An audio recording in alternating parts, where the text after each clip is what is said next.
اور جس کو اللہ گمراہ رہنے دے اسے کوئی ہدایت دینے والا نہیں، اور جس کو اللہ ہدایت دے اس کو کوئی گمراہ کرنے والا نہیں۔ کیا اللہ عزت والا بدلہ لینے والا نہیں ہے؟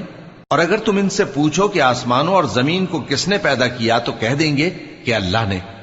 کہو کہ بھلا دیکھو تو جن کو تم اللہ کے سوا پکارتے ہو، اگر اللہ مجھ کو کوئی تکلیف پہنچانی چاہے تو کیا وہ اس تکلیف کو دور کر سکتی ہیں؟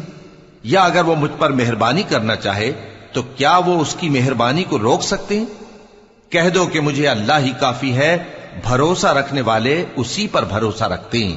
کہہ دو کہ اے قوم تم اپنی جگہ عمل کیے جاؤ، میں اپنی جگہ عمل کیے جاتا ہوں، ان قریب تم کو معلوم ہو جائے گا کہ کس پر عذاب آتا ہے جو اسے رسوا کرے گا، اور کس پر ہمیشہ کا عذاب نازل ہوتا ہے۔